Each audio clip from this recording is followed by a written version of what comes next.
Good morning. Good, good evening to one and all. నా పేరు ఇటిక్యాల రామరాజు యాదవ్, ప్రభుత్వ డిగ్రీ కళాశాల Kollapur, assistant professor in mathematics. ఈరోజు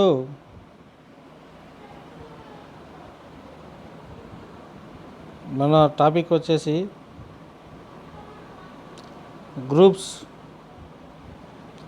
గ్రూప్స్ అంటే సమూహాలు. సమూహం అంటే ఏంది? ఒకే లక్షణాలు కలిగినటువంటి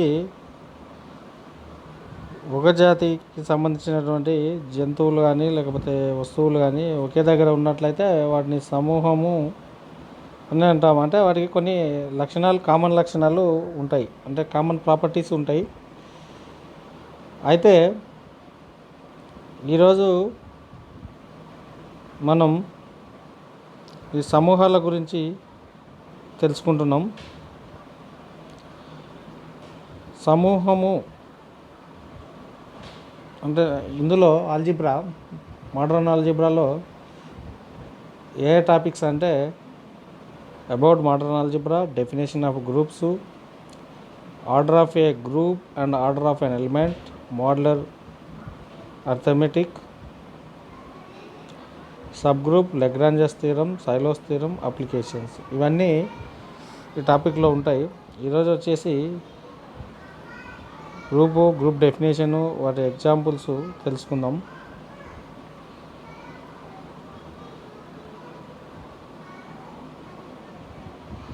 మోడర్న్ ఆల్జిబ్రా,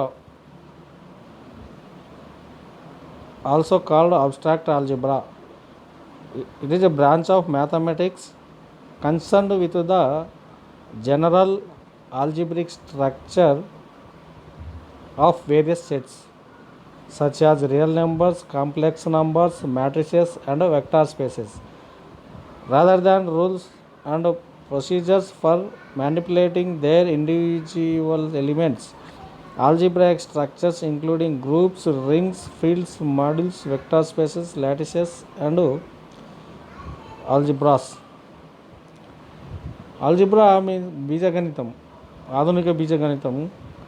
దీనిని అబ్స్ట్రాక్ట్ ఆల్జిబ్రా అని కూడా అంటారు. బీజగణిత విశ్లేషణ, ఇది మ్యాథమెటిక్స్లో ఒక ప్రధానమైనటువంటి బ్రాంచ్. ఇందులో వాస్తవ సంఖ్యలు ఉంటాయి, సంకీర్ణ సంఖ్యలు ఉంటాయి, మాత్రికలు ఉంటాయి, సదిశ అంతరాలాలు ఉంటాయి. ఈ ఆల్జిబ్రిక్ స్ట్రక్చర్ అంటే బీజగణిత ప్రక్రియ.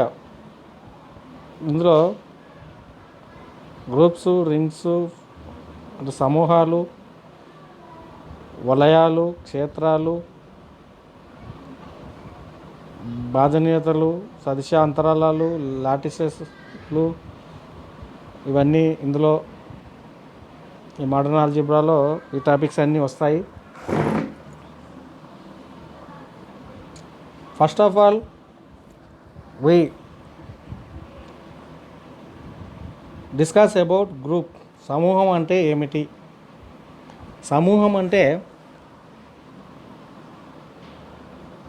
జీ అనే నాన్ ఎంప్టీ సెట్ని సమూహం అని ఎప్పుడు అంటామంటే, G be a non empty set and star be a binary operation defined on it, then the structure G comma star is said to be a group if the following axioms are satisfied. First one is closure property, second one is associative property, third one is existence of identity, and the fourth one is existence of universe. Now we discuss one by one. G అనేది ఒక శూన్యేతర సమితి, అంటే మూలకాలు ఉన్నటువంటి సమితి అయితే, star అనేది binary operation. Binary operation means A star is said to be A binary operation if it is equipped with one or more binary operations, that is known as యుగ్మ ప్రక్రియ. అంటే ఏదైనా ఒక ప్రక్రియ అనేది 2 లేదా 3 ప్రక్రియల చేత బంధించబడినట్లయితే దానిని యుగ్మ పరిక్రియ అని అంటారు. ఇక స్టార్ అనేది యుగ్మ పరిక్రియ. అయితే అప్పుడు జీ కామా స్టార్ను సమూహం అని ఎప్పుడు అంటారంటే అది సమృత ధర్మాన్ని, సహచర ధర్మాన్ని, తత్సమ ధర్మాన్ని, విలోమ ధర్మాన్ని పాటించినట్లయితే దానిని సమూహం అని అంటారు. క్లోజర్ ప్రాపర్టీ సమృత ధర్మము. ఫస్ట్ వన్, సమృత ధర్మం అంటే a comma b belongs to G అయినప్పుడల్లా a star b belongs to G అయితే దానిని సమృత ధర్మము అంటారు.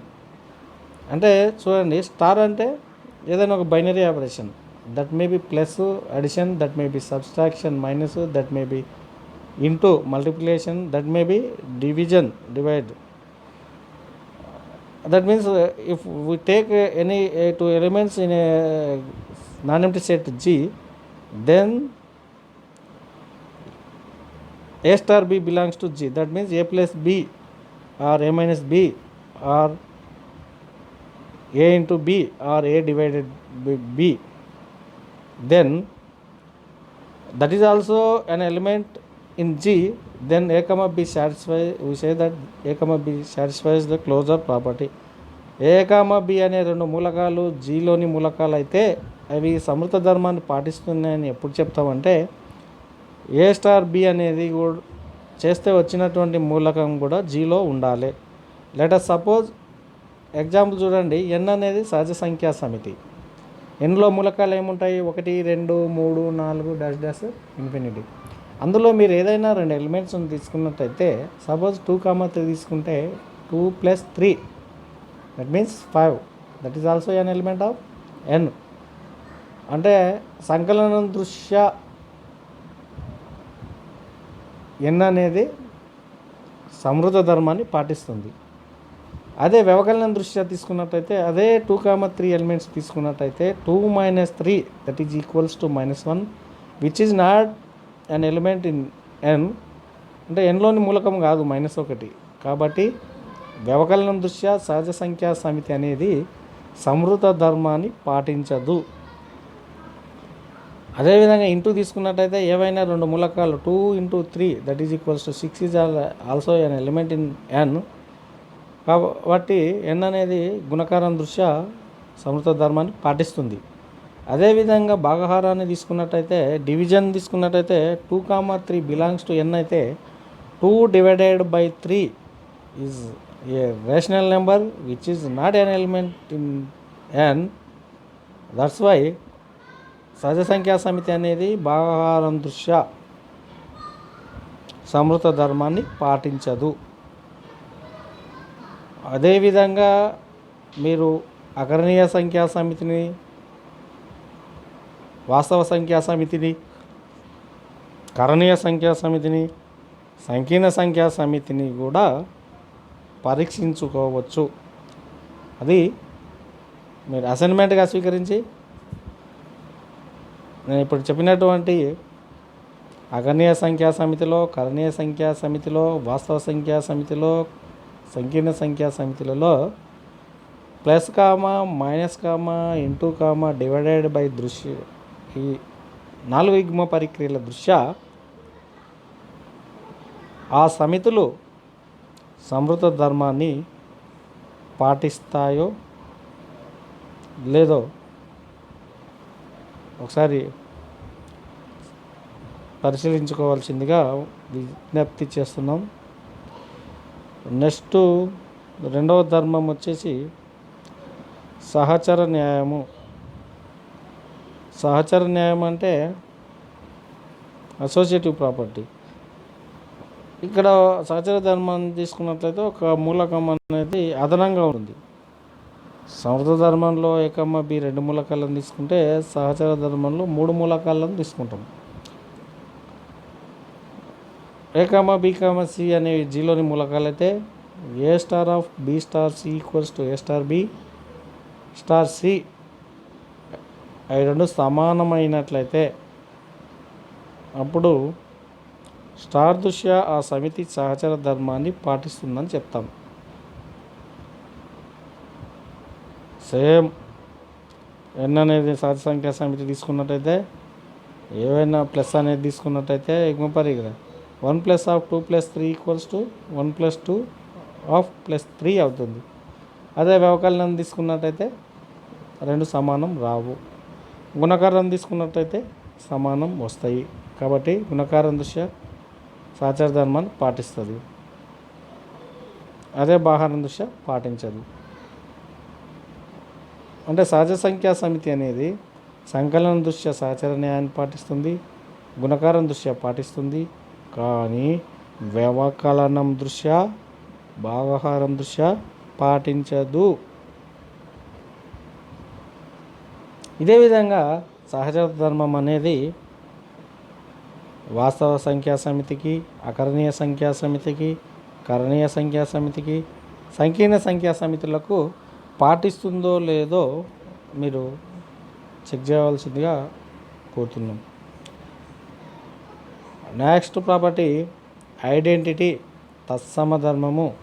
ఈ తత్సమ ధర్మంలో ఎడమ తత్సమ ధర్మం ఉంటుంది, కుడి తత్సమ ధర్మం ఉంటుంది.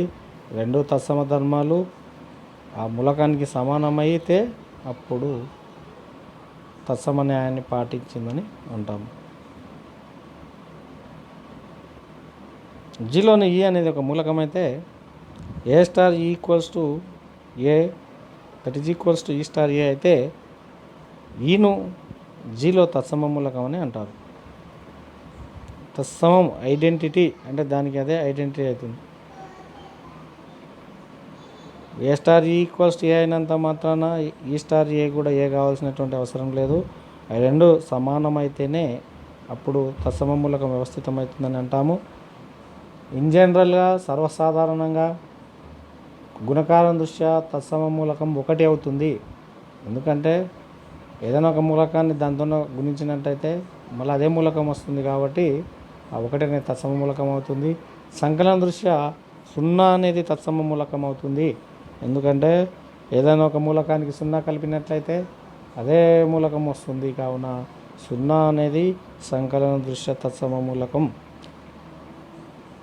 అంటే ఇప్పుడు తత్సమ మూలకం ఒక సమితిలో వ్యవస్థితం కావచ్చు, కాకపోవచ్చు.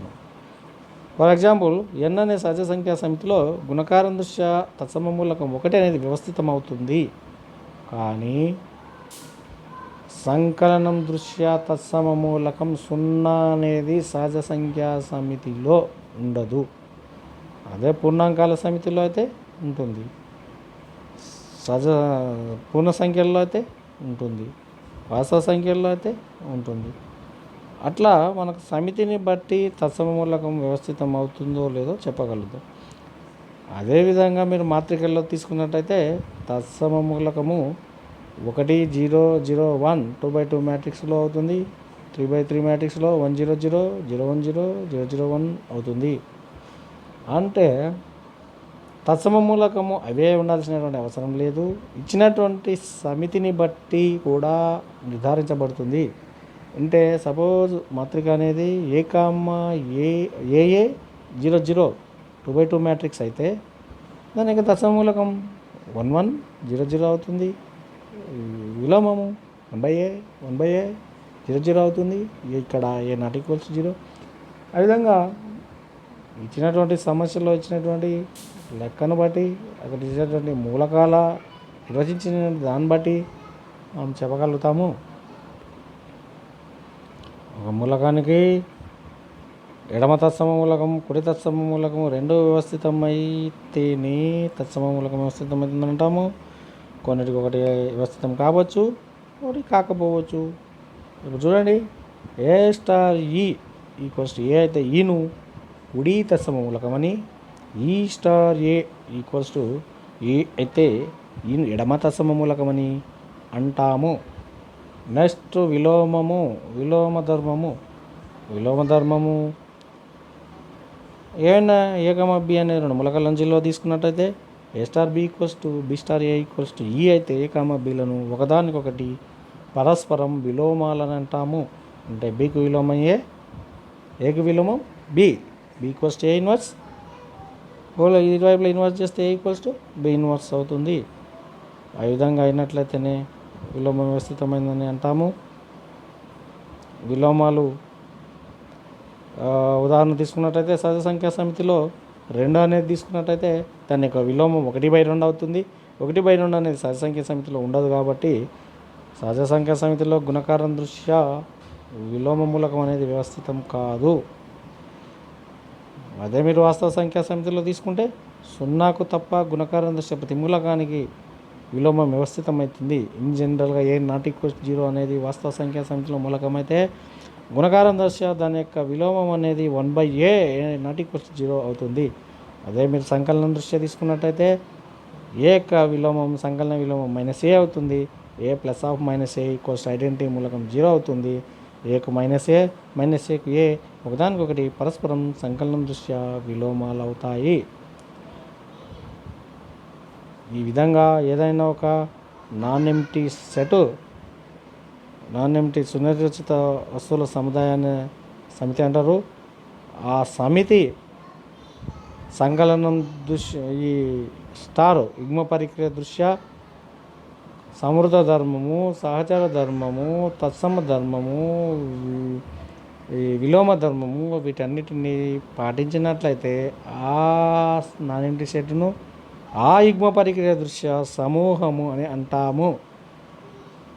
తర్వాత వచ్చేటటువంటి క్లాసులో ఎబిలియన్ సమూహం అంటే ఏంటి, మోనాయిడ్ అంటే ఏంటి, గ్రూపాయిడ్ అంటే ఏంటి, సెమీ గ్రూప్ అంటే ఏంటి, సబ్ గ్రూప్ అంటే ఏంటి, ఇవన్నీ విషయాలను నెక్స్ట్ క్లాస్లో మనము డిస్కస్ చేద్దాము. ఇందులో మీరు ఇచ్చినటువంటి వర్క్ డన్ను చేయాల్సిందిగా కోరుతున్నాము. ఇప్పుడు ఇంతటితో